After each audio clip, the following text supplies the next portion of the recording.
그들은 상상하기를 원합니다. 만약 저에게 저 비행기가 있다면 어떨까? 만약 저에게 저 요트가 있다면 어떨까? 만약 저에게 저 집이 있다면 어떨까? 아무것도 없습니다. 당신은 여전히 한쪽 다리부터 바지를 입습니다. 아무것도 변하지 않습니다. 그리고 사람이 이러한 상상 속에서 더 오래 살수록 그는 더욱 불행해질 것입니다. 토라와 파라샷 나소에는 이샤 소타하에 대해 이야기하는 부분이 있습니다. 여인이여, 정도에서 벗어나 남편을 배신하고 간음한 여인은 벳하믹다시서 정결 의례를 받아야 합니다. 그곳에서 그 물을 마신다면 정말 끔찍한 결과를 겪고 결국 죽게 될 것이니 모든 것을 잃게 됩니다. 그러나 만약 물을 마시지 않고 솔직하게 저는 간음했습니다 라고 고백한다면 결과는 마찬가지일 것입니다. 어찌됐든 어느 쪽을 선택하든 모든 것을 잃게 될 것입니다. 그녀는 그저 죽을 수 없습니다. 왜냐하면 그녀는 더 이상 남편과 함께 있을 수 없기 때문입니다. 그녀가 그에게 불충실했기 때문입니다. 그리고 그녀는 또한 그녀가 간음한 사람과 결혼할 수도 없습니다. 그러므로 어찌됐든 그녀는 모든 것을 잃습니다. 왜 그렇습니까? 그녀는 자신에게 주어진 것보다 더 많은 것을 원했기 때문입니다. 그러므로 사람이 자신의 건전한 판단력을 허용하지 않을 때 결국 비극적인 결말을 맞이하게 됩니다. 상상력을 억제하면 결국 최악의 상황으로 치닫게 될 것이다. 틀림없이 그들은 SHATVMBYT, 즉 가정의 평화를 결코 누릴 수 없고 좋은 결혼 생활도 자신이 가진 것에 만족할 수도 없을 것이다. 왜냐하면 끊임없이 타인과 비교하며 남편에게 불행할 것이기 때문이다. 참으로 이상하게도 잔디는 언제나 담장 너머가 더 푸르다. 상황을 제대로 파악하기 위해 말씀드리자면 어쩌면 그녀의 친구나 자매 혹은 다른 누군가가 매우 부유하거나 그들이 신혼부부이거나 혹은 그녀가 가진 것을 얻게 된 데에는 150만 가지 다른 이유가 있을 수 있습니다. 아니요. 그녀는 단지 다른 사람들이 가진 것을 원할 뿐이며 이러한 시기심이 그녀로 하여금 남편이 아무 잘못도 하지 않았음에도 불구하고 그에게 약간의 미움과 분개심을 느끼게 합니다. 자, 좀 더 넓게 보도록 하죠. 친구나 자매가 매우 부유하거나 아니면 최근에 결혼했을 수도 있고 그녀가 그런 선물을 받게 된 데에는 여러 가지 다양한 이유가 있을 겁니다. 하지만 결국 그녀는 그저 다른 사람들이 가진 것을 탐낼 뿐입니다. 그러한 시샘은 남편에게 아무 잘못이 없는데도 그에게 괜한 미움과 원망을 품게 만들죠. 그 남자가 뭘 잘못했습니까? 설마 아내가 원하는 대로 새 집을 안 사줬다는 건가요? 아내가 원할 때마다 틈만 나면 새 집을 사줘야 한다면 아마 트럼프보다 훨씬 많은 부동산을 가졌을 겁니다. 상상도 할 수 없죠. 정말 말도 안 되죠. 원하는 변덕을 다 들어주려면 글쎄요. 정말 3조 달러는 있어야 할 겁니다. 과장된 이야기지만요. 그렇죠. 그녀는 전체적인 시각으로 보지 않아요. 남편이 당장 집을 사주진 못했지만 그래도 차는 이미 가지고 있잖아요. 게다가 보석도 지금 당장은 살 여유가 부족하거나 혹은 다른 더 중요한 우선순위가 있을 수도 있죠. 그녀는 자신이 가진 것에 만족하기보다는 항상 자매나 친구, 심지어 경쟁자까지 다른 사람이 가진 것만을 부러워하는 것 같아요. 참 안타깝네요. 그녀는 남들이 가진 것을 쳐다봅니다. 가장 심각한 문제는 사람들이 유명인들을 보면서 그들의 삶의 방식을 관찰하는 데 중독되어 자신도 그렇게 살 수 있다고 생각하는 것입니다. 저는 오래전에 한 부부에게 일어났던 이야기가 기억납니다. 아주 오래전에요. 글쎄, 저는 그 아내를 어릴 적부터 알고 있었지만 정말 수년 동안 보지 못했습니다. 정말 오랜 시간이 흘렀죠. 정말 잊고 지냈던 시간이 흐른 거죠. 그 여동생 부부 사이가 파탄 직전이라는 오빠가 눈물 글썽이며 저에게 왔습니다. 무슨 일이죠? 혹시 남편이 바람이라도 폈나요? 아니요. 그는 정말 일만 해요. 정말 아주 훌륭한 사람입니다. 그럼 대체 뭐가 문제죠? 도대체 뭐가 그렇게 힘들어서 결국 파탄 직전까지 간 거죠? 그녀의 남동생이 말하기를 그의 여동생은 연예인의 삶에 너무 중독되어 스스로 유명인이라고 상상하기 시작했으며 그들이 함께 모아둔 약 $5만 상당의 귀한 저축을 가져갔다고 합니다. 계획했던 미래의 집을 사서 오랜 시간 집을 살 돈을 절약하는 대신 그녀는 곧장 가서 가방을 샀는데 그 가방은 그녀가 그녀의 영웅인 유명인사 중 한 명에게서 우연히 보았던 바로 그 가방입니다. 5만 달러짜리 가방을 샀다니 정말이지 용납할 수 있을까요? 억만장자가 5만 달러를 가방에 쓴다면 물론 낭비일 수는 있겠지만 그래도 괜찮습니다. 그들에겐 큰 돈이 아니니까요.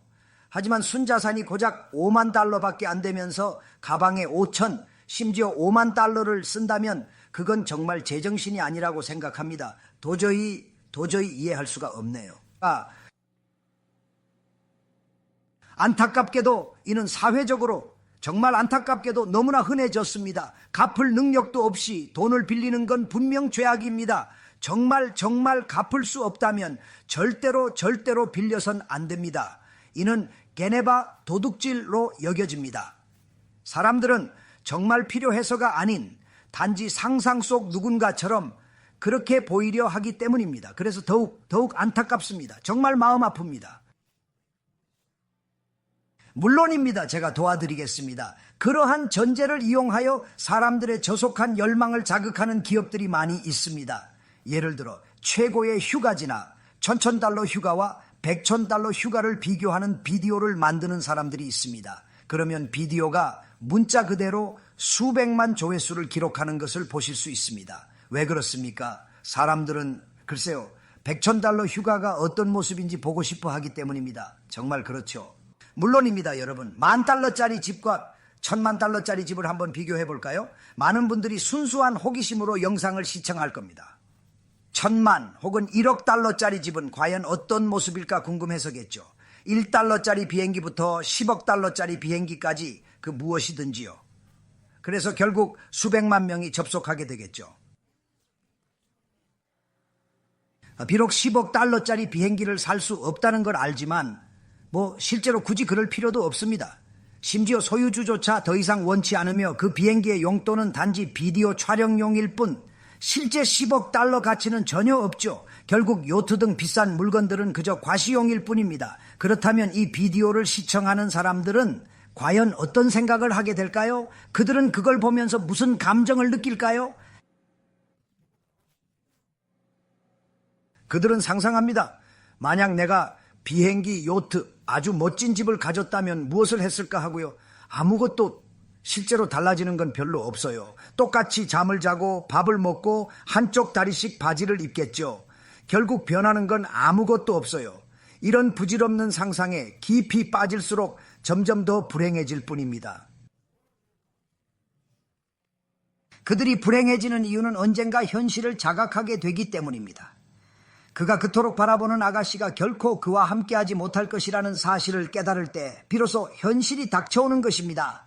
왜냐하면 그녀는 이미 결혼했거나 그에게 전혀 관심이 없거나 혹은 그 외에 100만 가지 다른 이유가 있을 수도 있습니다. 제마라에서는 어떤 흥미로운 사람이 있었다고 전해집니다.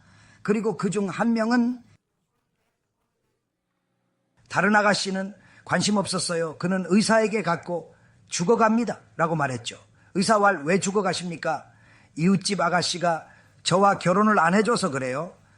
의사왈 알겠습니다. 라삐님과 얘기해 볼게요. 여보세요 라삐님, 환자가 죽어가는데 유대인입니다. 그녀가 묻길 왜 죽어가죠? 카디시를 읽어야 하나요? 아니요, 살아있어요. 그럼 문제라도?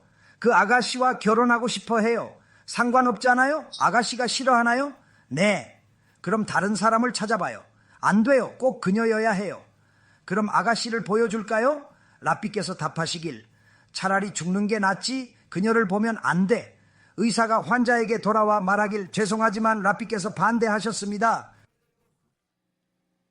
아직 죽어가나? 예, 아직도 죽어가고 있습니다. 라삐님께 다시 여쭙겠습니다. 라삐님 들어보세요.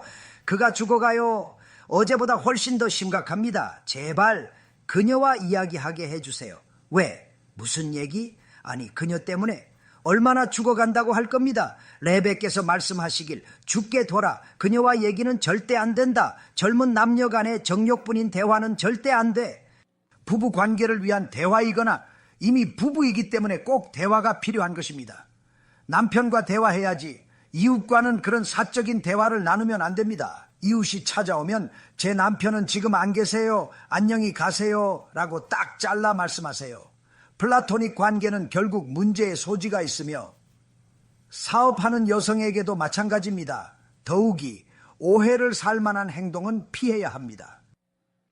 선생은 이성 동성에게 끌리는 사람과의 교제를 꺼렸지만 그럼에도 젊은이는 다시 의사를 찾았다. 선생님, 저는 죽어가요? 의사는 그렇다면 랍비께 다시 가시오.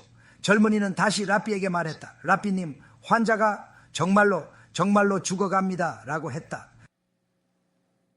아니요, 그분께 그녀를 보여주거나 이야기하는 것조차 원치 않으셨습니다. 하지만 메치사 칸막이를 설치하면 어쩌면 가능했을지도 모릅니다. 그분은 한쪽, 그녀는 다른 쪽에. 메치사를 통해 얼굴 없이 목소리만 들으며 이야기할 수 있었겠죠. 레베께서는 무슨 이야기를 하려고요? 좋아하고 결혼하고 싶다고요? 하지만 그녀는 아니오라고 했잖아요. 라고 말했습니다.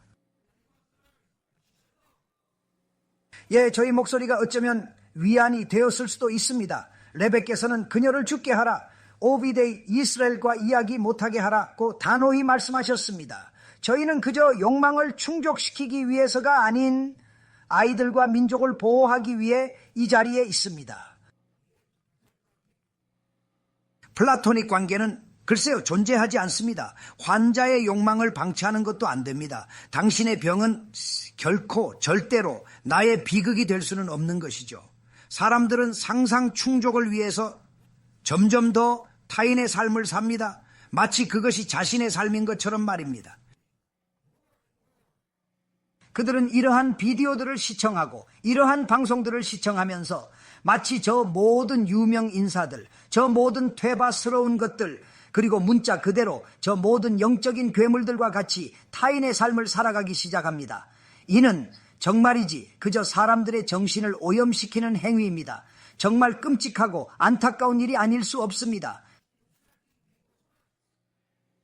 갑자기 온 사회가 대명사를 더 이상 사용해서는 안 된다는 합의에 이르게 됩니다. 왜 수천 년 동안 아무도 이 문제를 제기하지 않았습니까? 왜 이제 와서 이런 논의가 시작된 걸까요? 수천 년 동안 아무도 이 문제를 제기하지 않았습니다. 이제는 마치 필수적인 것처럼 여겨집니다. 정말 이상한 일입니다. 수천 년 동안 모든 사람은 남자가 무엇이고 여자가 무엇인지 알았습니다. 그런데 이제 갑자기 사람들은 모릅니다. 수천 년 전에는 거의 모든 사람이 인간성의 기본을 알고 있었습니다. 분명히 결점도 있었고 분명히 전쟁도 있었고 분명히 온갖 문제가 발생했지만 대체로 사람들은 기본적인 것들을 알고 있었습니다. 그런데 갑자기 아무도 아무것도 모르게 되었습니다. 이 모든 것은 상상력 때문입니다. 사람들은 자신의 상상력이 삶을 지배하도록 내버려 둡니다. 그리고 그들이 자신의 상상력이 삶을 지배하도록 내버려 둘 때 그들은 또한 자신의 상상력이 자신의 삶을 파괴하도록 내버려 둡니다. 그들은 건물, 왕궁, 행위 또는 발명품 등 온갖 종류의 것들에 감탄하곤 합니다.